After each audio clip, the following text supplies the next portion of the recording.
Hi, I'm Councilmember Paul Koretz, and I can't tell you how pleased I am to be part of the Tree Summit, showcasing our excellent and groundbreaking Westwood Neighborhood Greenway project. This project has been such a strong and innovative collaboration between my office and our city departments and the community members on the Westwood Greenway Steering Committee.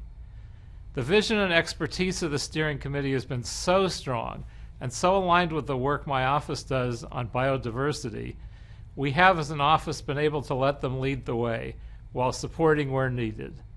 Most projects aren't that lucky.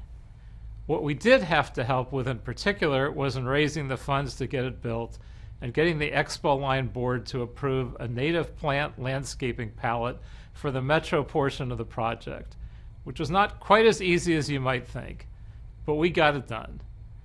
Given the challenges we face with climate breakdown and biodiversity loss, as with all city projects, I believe we can either make things better or make things worse.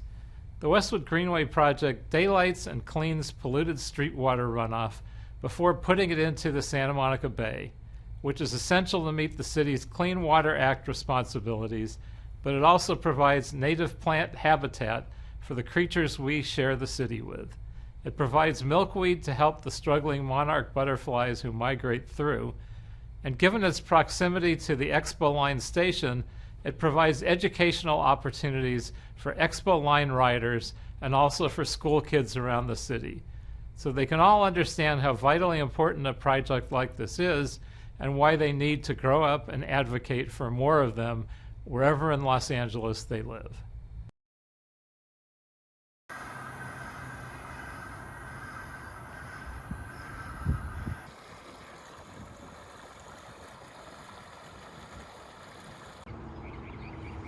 So we're here at the Westwood Neighborhood Greenway, which is an area that saved land from development and pavement and ended up being a natural area within the center of West LA. It came about because it was going to be used for a train possibly, and we wanted to find every possible purpose we could put it to.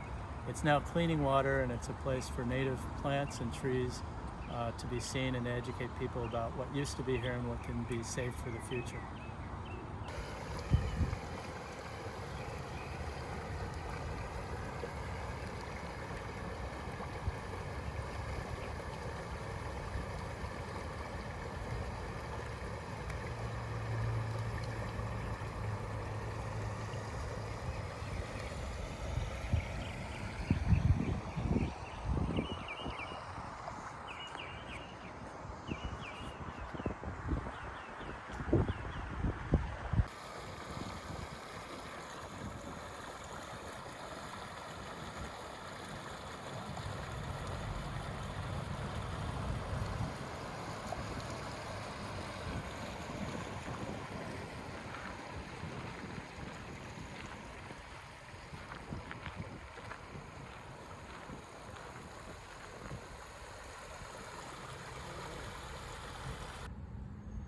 Back in 2011, I was working in a city role reviewing plans for the Expo Phase 2.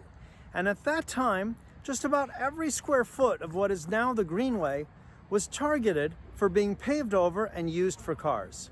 The area behind me was being contemplated for a special parking lot for the use of residents because about 12 parking spaces on Westwood had been lost due to the train coming. Even though all the homes in this area are single-family homes that have garages and driveways. Instead of that surface parking today, we have this beautiful section of the Greenway. When I went to the mayor's office, I met Greg Spots, among other people, and we got to be in touch with him at every point in the project, including what are we going to do to keep this from being a parking lot that was planned here.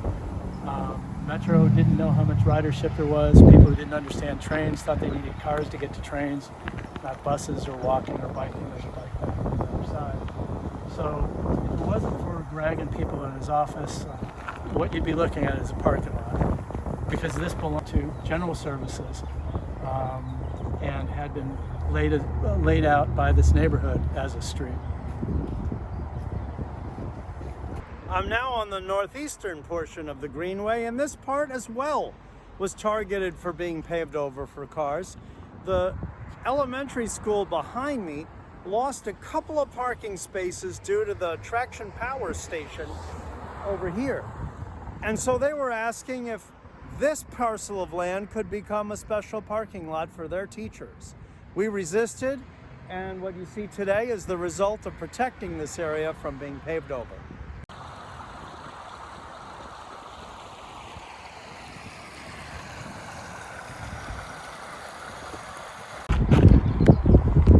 These informational signs are here to teach people from toddler to adult how the ecosystem works, from the soil getting activated by plants rather than under turf, under grass, or that won't be happening. So it goes from mycorrhizae to ants to lizards, all the way up to hawks, the predator hawks, which will be nesting in these trees as they get larger. We will have kids coming here, adults walking to the train, whether it's a field trip or someone just passively learning. The tree behind me is a California sycamore. This is another tree that's perfect for a water environment. It loves to have its roots in water. This tree can go up to about 120 feet tall. And so right now you see it with the green leaves, and that's a perfect example of what it should be. Fully leafed out, not water stressed. And so this is a great tree for large landscapes that are well irrigated.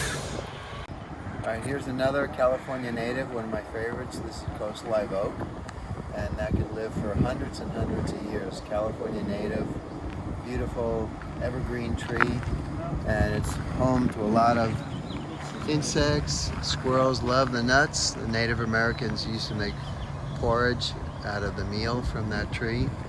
Very valuable.